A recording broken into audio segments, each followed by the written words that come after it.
말씀의 제목은 37절 말씀에 그래도 이스라엘 족속이 이같이 자기들에게 이루어 주기를 내게 구하여야 할지라라는 말씀에서 그래도 너희는 내게 구하여야 할지라로 정해봤습니다. 제가 사실 성경 말씀을 해석해 가지고 알려드릴 능력도 없고 위치도 아니라 같이 성경 읽으면서 제가 생각했던 내용들 함께 공감할 수 있는 내용이 될 수 있지 않을까 해서 말씀 준비해 봤습니다. 이 내용은 약속의 땅 가나안 땅에 정착하였던 이스라엘 백성들이 범죄하여서 타락하여서 북이스라엘이 아수리에 의해서 멸망을 당하고 또 일부는 포로로 끌려가게 되죠.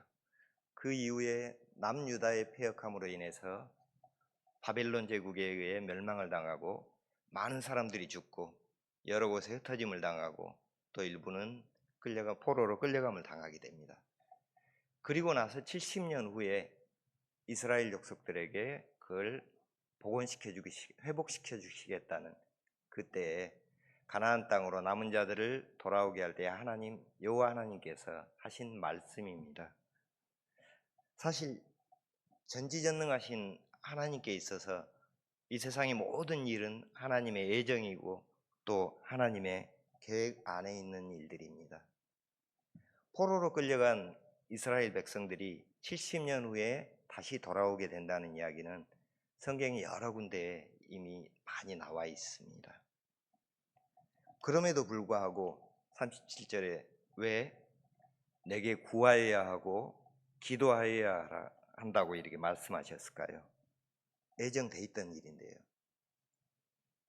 이 하나님의 예정이 사실은 잘못 생각하면은 하나님께서 모든 일을 다 결정해 놓으셨으니까 도대체 우리들의 할 일이 무엇인지를 헷갈릴 수도 있습니다. 이런 착각이 올 수가 있거든요. 그런데 사실은 이 하나님의 예정하심은 사실은 믿는 자들을 창세 전에 선택하셨다. 뭐 이런 부분에서 많이 믿는 부분에서 헷갈린 게 있지 않습니까? 그럼 믿는 자들을 창세 전에 선택하셨다는데 나의 전도는 어떤 의미인가?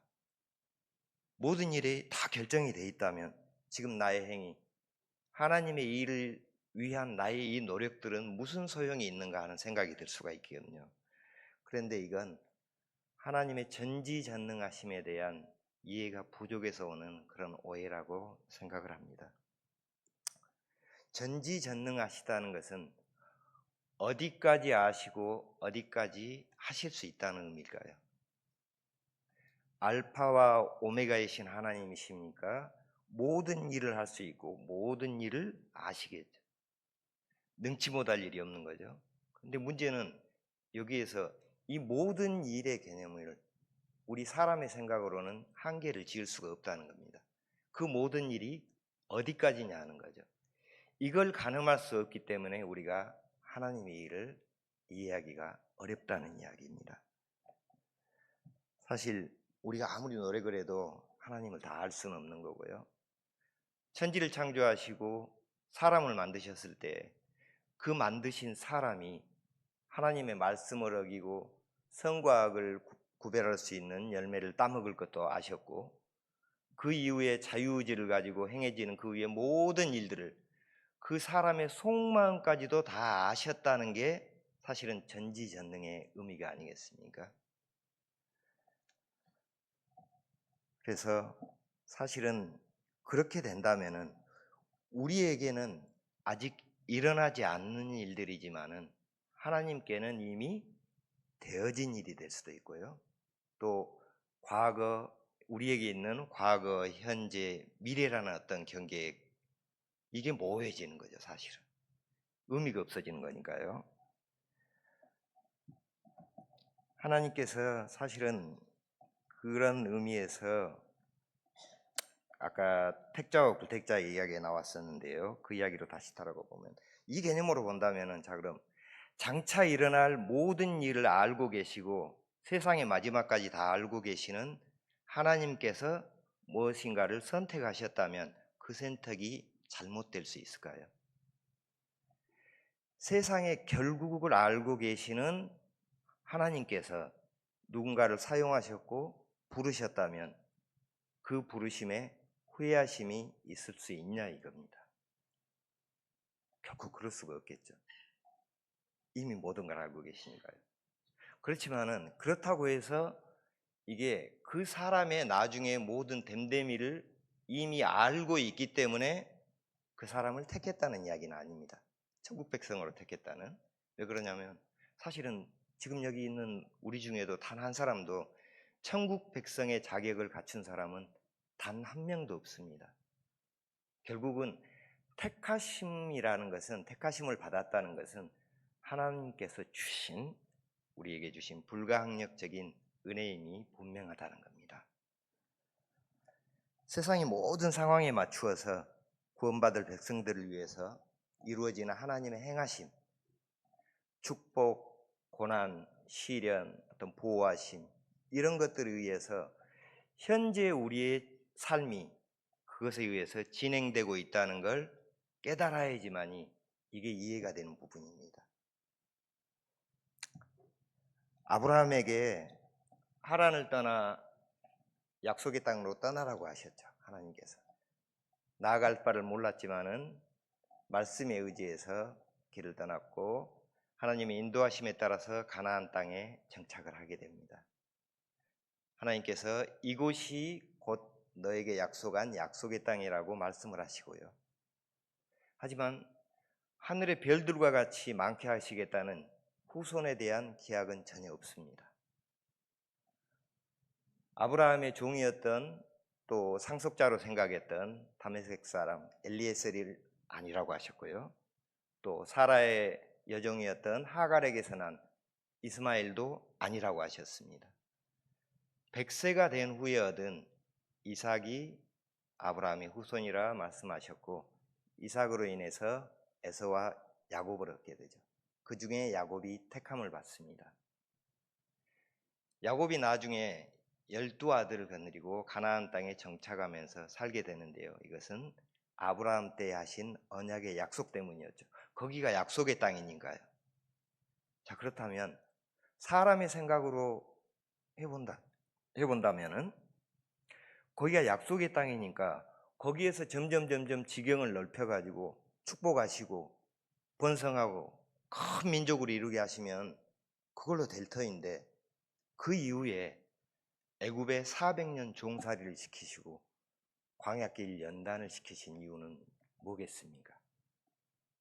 거기를 가만히 들여다보면 사실 여기에서 그 모든 것을 알고 계시는 하나님의 행하심, 하나님의 애정을 우리가 살짝 엿볼 수 있지 않나 생각을 해봅니다. 오래지 않아서 그 땅에, 가나안 땅과 애굽 온 땅에 혹독한 가뭄으로 인해서 기근이 찾아올 것을 아시고 요셉을 애굽의 종으로 팔리게 하시죠. 약속의 땅이라면 약속의 땅에 가뭄이 들었을 때 하나님의 직접적인 개입으로 풍족하게 비를 내려주셔가지고 옥토를 만들어서 살 수 있게 할 수 있는데요. 그렇게 안 하시고 결국은 하나님께서는 만물들이 가지고 있는 그 속성을 그대로 유지하면서 예정대로 이끄셨다는 겁니다. 여기에서 많이 이제 생각이 달라지는 거죠. 또 한 가지는 야곱의 식구들이 애굽 땅에 들어간 후로도 400년 후에야 그 가나안 땅, 현재 있는 가나안 땅 그 족속들의 죄악이 하나님께서 진멸하실 정도까지 차오른다는 그 내용을 알고 있는 하나님의 계획이셨다는 겁니다. 방금 그 내용 한번 찾아보시면요, 창세기 15장 내용입니다. 창세기 15장 13절에서 16절까지 말씀입니다. 앞에 나와 있으니까요, 같이 한번 읽어보겠습니다. 여호와께서 아브라함에게 이르시되 너는 반드시 알라.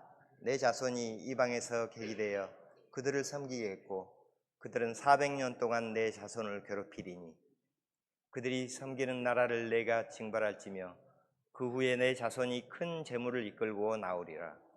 너는 장수하다가 평안히 조상에게로 돌아가 장사될 것이요 내 자손은 4대 만에 이 땅으로 돌아오리니 이는 아모리 족속의 죄악이 아직 가득 차지 아니함이니라 하시더니. 그렇죠.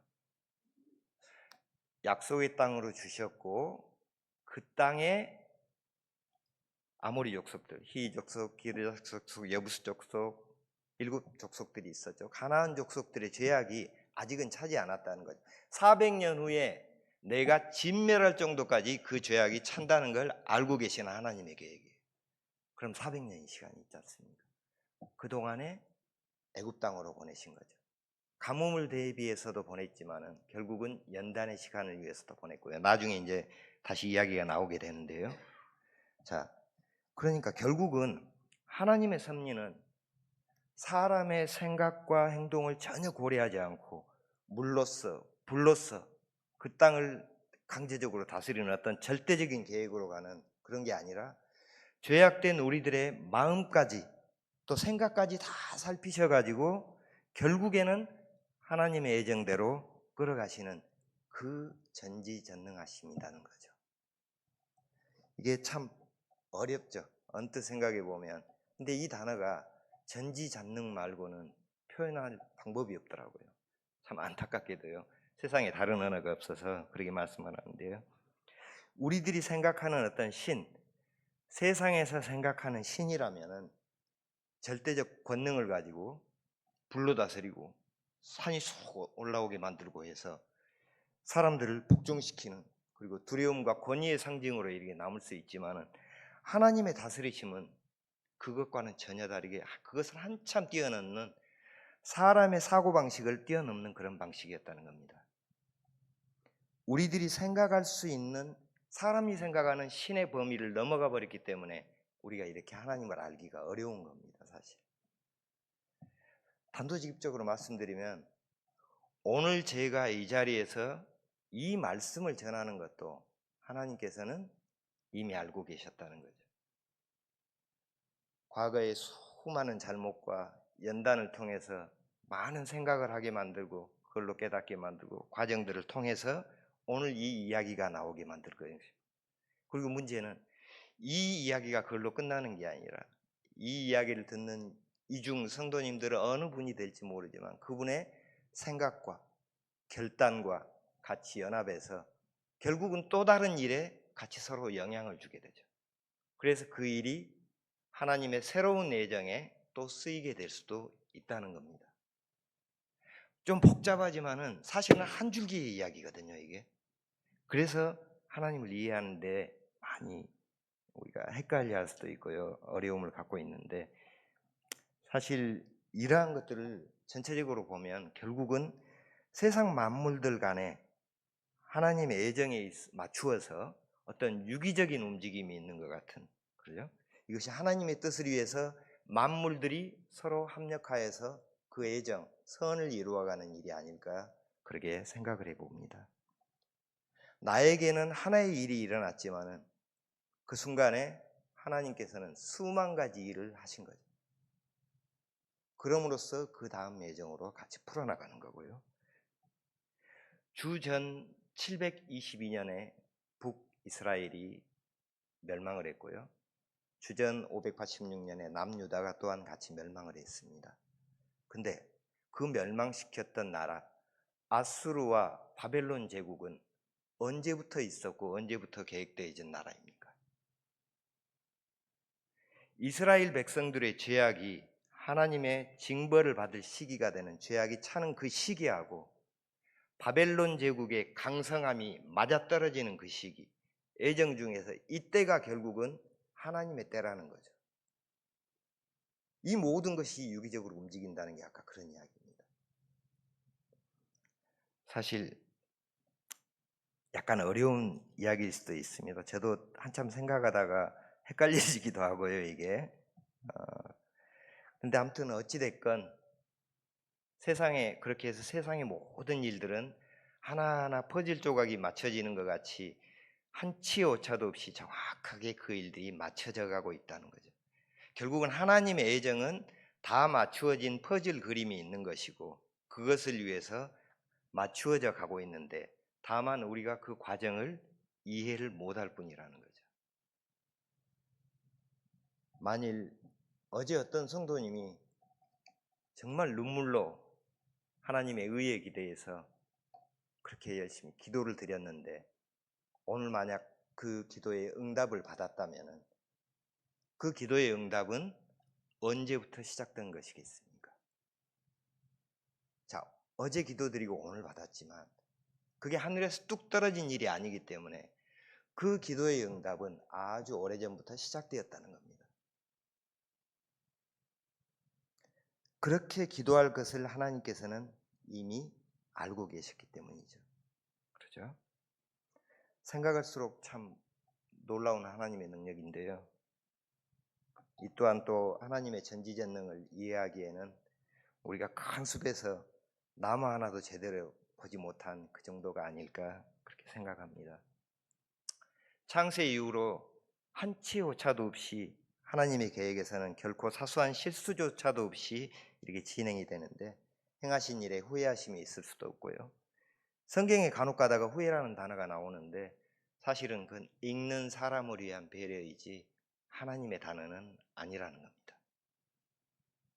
이런 절대적 권능 위에 긍휼하심과 사랑하심과 또 오래 참으심까지 같이 갖고 계시고요. 게다가 완벽하게 공의로우신 하나님이시니까 우리가 모든 것을 믿고 맡길 수가 있는 거 아니겠습니까? 성경에 나와 있듯이 멸망시킬 도시였지만은 의인 10명만 있어도 멸망시키지 않으셨고 북이스라엘의 여로보암의 집안 죄악으로 인하여서 그 집안을 멸하겠다 결심하실 때에도 여로보암의 아들이 아파가지고 병이 든 시기였습니다. 근데 하나님께 선한 뜻을 품고 있었던 그 아이는 비록 죽었지만 죽었을 때 이후 평안함을 허락을 하셨습니다.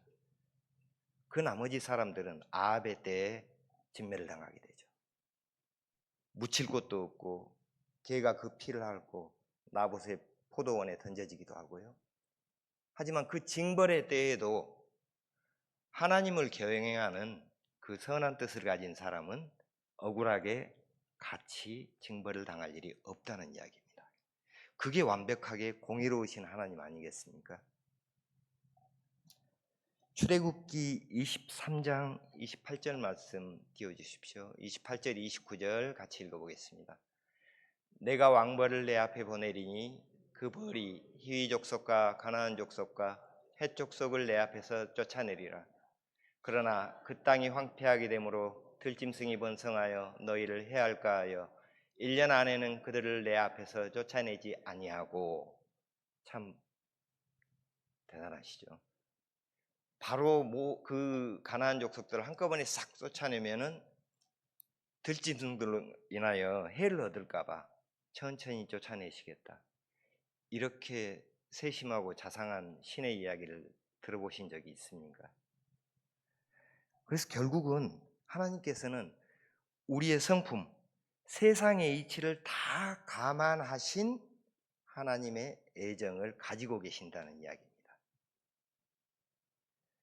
그 세상의 이치라는 것도 사실은 하나님께서 부여하신 만물들에 부여하신 그 본질에서 나오는 것입니다.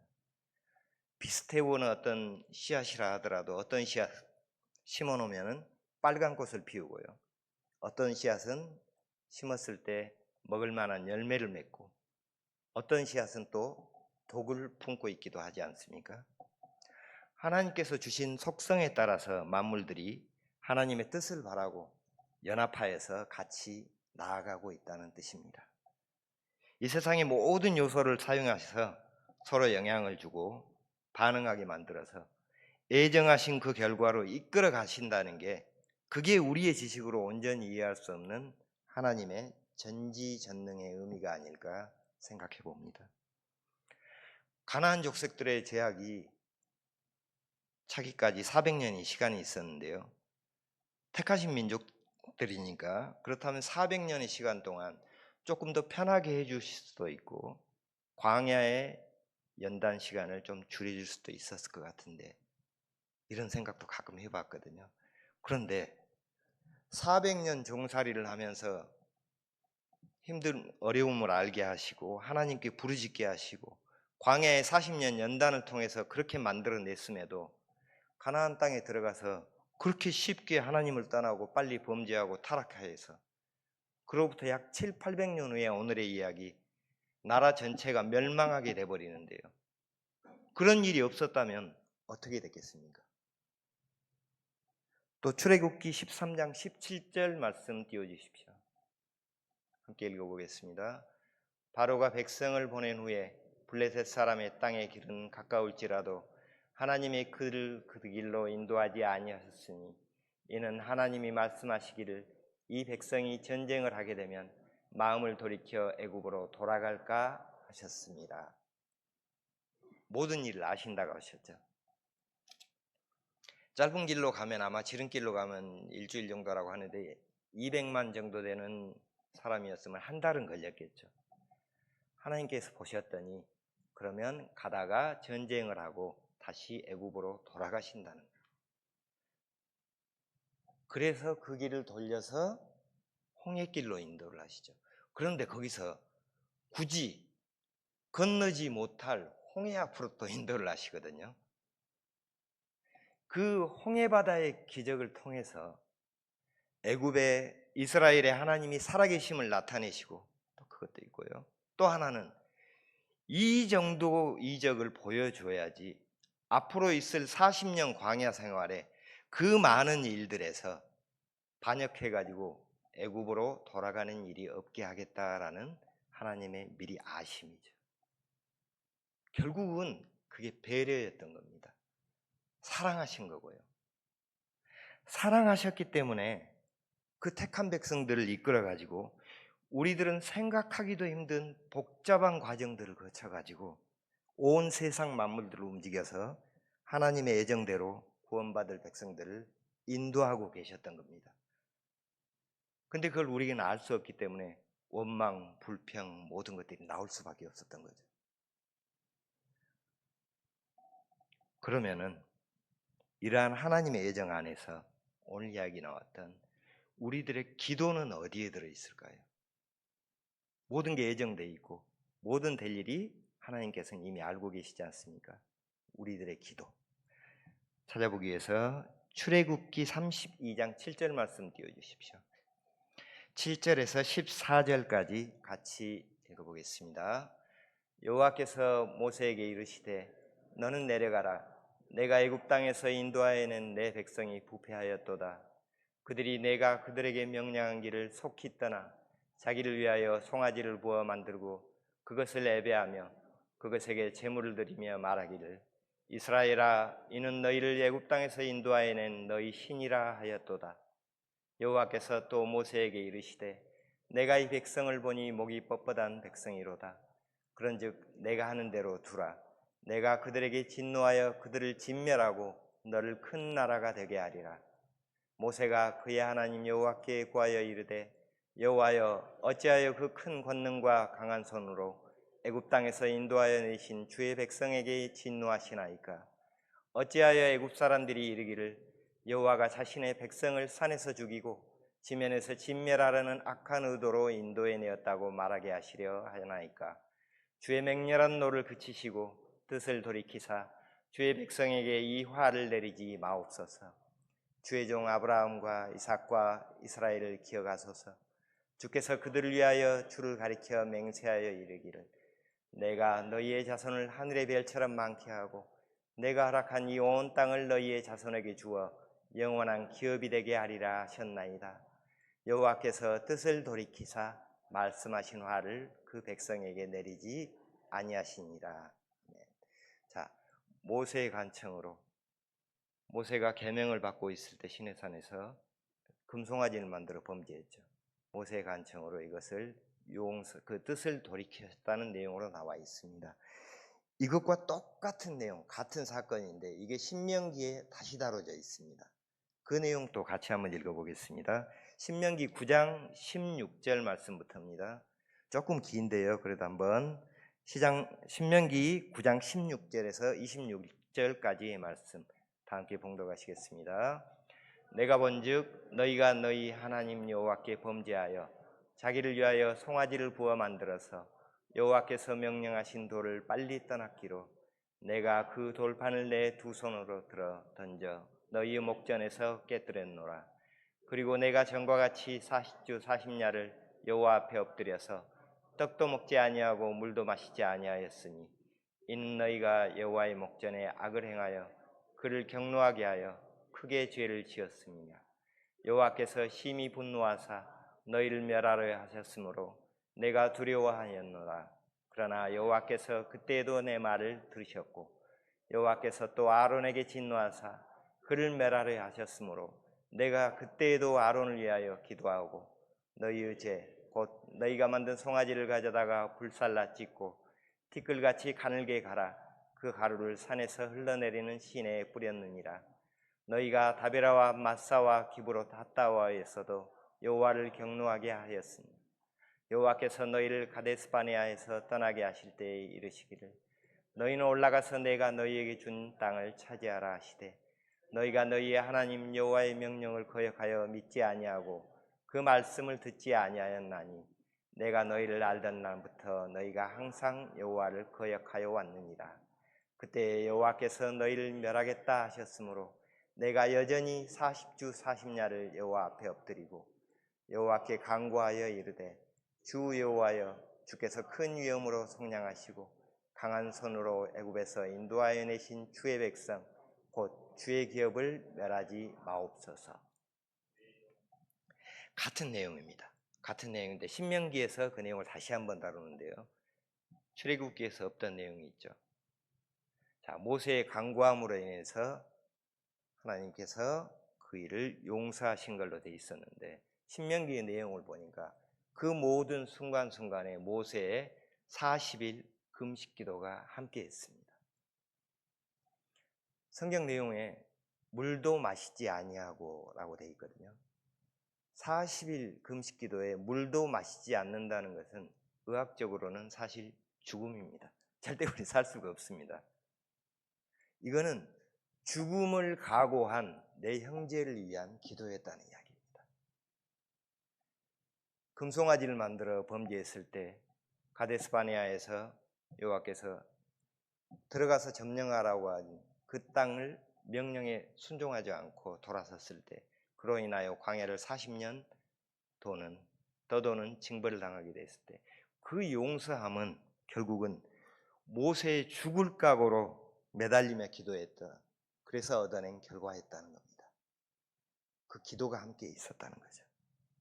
또 오늘 본문에 관련해서는 다니엘서 9장 1절 말씀 같이 보겠습니다. 1절에서 6절까지 말씀 같이 봉독하겠습니다. 메대족 속 아수에로의 아들 다리오가 갈대아 나라 왕으로 세움을 받던 첫 해 곧 그 통치원년에 나 다니엘이 책을 통해 여호와께서 말씀으로 선지자 에레미야에게 알려주신 그 연수를 깨달았나니 곧 에레미야의 황폐한 예루살렘의 황폐함이 70년 만에 그치리라 하신 것이니라. 내가 금식하며 베옷을 입고 죄를 덮어쓰고 주 하나님께 기도하며 간구하기를 결심하고 내 하나님 여호와께 기도하며 자복하여 이르시 크시고 두려워할 주 하나님 주를 사랑하고 주의 계명을 지키는 자를 위하여 언약을 지키시고 그에게 인자를 베푸시는 이시여 우리는 이미 범죄하여 패역하여 행악하며 반역하여 주의 법도와 규례를 떠나싸우며 6절 우리가 또 주의 종 선지자들의 주의 이름으로 우리의 왕들과 우리의 고관과 조상들과 온 국민에게 말씀한 것을 듣지 아니하였나이다. 이 9절의 말씀은 이후로도 계속 다니엘의 기도 내용입니다. 자, 선지자 에레미야를 통해서 제사장 바룩에게 받아쓰게 한 그 예언서 하나님의 말씀이 포로로 잡혀갔던 이스라엘 민족들에게 전달이 됩니다. 그리고 약 70년이 흐른 후 다니엘이 그 예언서의 내용을 보고 나서의 내용이 오늘 다니엘 9장 내용입니다. 예언서를 읽으니까 70년 만에 돌아오시게 하겠다는 약속을 읽었습니다. 자, 그러고 나서 하시겠다고 하셨는데 통상 우리로 보면은 감사의 기도를 드리지 않습니까? 근데 다니엘은 통회하는 마음으로 그 조상들의 죄까지 다 일일이 아뢰면서 여호와 하나님께 그 죄를 용서해 주시기를 힘써 기도를 한 내용입니다. 하나님의 애정 안에는 나의 기도, 하나님의 애정 안에는 하나님의 일을 위한 나의 노력까지도 다 포함되어 있다는 것을 알고서 기도한 겁니다. 기도로서 하나님의 애정에 나를 포함시킬 수 있다는 것은 얼마나 고귀하고 또 영광스러운 일이겠습니까? 오늘 내가 전도를 나갔다가 만나게 될 사람이 예수를 구주로 영접하게 된다면 그것은 아주 오래전부터 진행되어 온 그 택한 백성을 위한 하나님의 구원의 예정일 뿐입니다. 다만 그러기 때문에 내가 전도를 하지 않았다면요. 이 말씀이 내용은 다르지만 우리 에스더 4장 14절 말씀 띄워주십시오. 같이 읽어보시게요. 이때 내가 만일 잠잠하여 말이 없으면 유다인은 다른 데로 말미암아 노인과 구원을 얻으려니와 너와 내 아버지 집은 멸망하리라. 내가 왕후의 자리를 얻은 것이 이때를 위함이 아닌지 누가 알겠느냐 하니. 물론 여기는 하만의 계략에 대비해서 이스라엘 백성을 구원하기 위한 내용입니다. 하지만 전도 사역이 저는 이거하고 똑같다고 생각하거든요. 전도의 귀한 사역을 내가 하지 않으면 결국은 누군가 다른 사람을 통해서 택하신 그 백성은 구원을 받게 될 것이고 예수님을 영접하게 될 것이고 그 전도의 영광은 전한 그 다른 사람한테 돌아가지 않겠습니까? 오늘 본문에 관련된 이스라엘의 멸망과 귀환에 관한 이야기는 성경에 여러 차례 나와 있습니다. 출애굽하여 가나안 땅에 들어가기 전에 시내산에서 계명을 받을 때 모세에게 벌써 하신 말씀이고요. 솔로몬의 성전 낙성식에서 기도 내용에서도 또 나와 있습니다. 그 후로 여러 선지자들의 예언을 통해서 알려주셨고 거기에 나와 있는 내용입니다. 자, 알려주셨고 이렇게 될 거라고 다 말씀을 해주셨는데 그렇게 이루어진 내용이라는 겁니다. 역시 좀 의문이 들지 않습니까? 다 알려줬는데요. 알려주셨는데 그 이야기를 듣고 일어날 그 모든 사람들의 마음의 변화, 모든 행위, 일어날 만물들의 역할들이 하나님께서는 이미 그걸 다 아시기 때문에 그게 포함이 된 하나님의 예정이었다는 겁니다. 그러니까 그 예정이 실수가 없으시는 거죠. 참 좀 난해한 이야기로 들리실 수도 있지만은 오늘 짧은 시간에 같이 이야기했지만 공감이 어떻게 되시는지 잘 모르겠습니다. 사실 우리에게는 내일을 내다볼 수 있는 능력은 없습니다. 그런데 성경 말씀을 통해서 얻은 교훈으로 우리의 미래를 바꿀 수는 있습니다. 왜요? 우리의 기도를 하나님의 애정에 포함시킬 수가 있으니까요. 우리 지난 주일 예배 시간에 말씀으로 배웠던 그런 기도의 방법으로 하나님의 나라와 그의 의를 구하는 그 끊임없는 기도를 열심히 함으로써 응답을 얻게 된다면 그 기도의 응답들은 이미 시작되었다는 거죠. 그리고 이 시간에도 끊임없이 계속되고 있다는 걸 우리 같이 믿으셨으면 좋겠습니다. 하나님의 선하신 애정 안에 나를 포함시킨다는 것, 우리들은 끊임없이 하나님의 영광을 위한 일에 기도로서 간구하면서 나아가야 되겠습니다. 기도드리겠습니다. 하나님 아버지, 하나님의 다스리심과 그 섭리를 우리들의 아둔한 머리로는 도저히 헤아릴 수도 없지만 예수님의 구원의 은혜를 깨닫게 해주신 그 은혜만으로도 한없는 감사를 드리옵나이다.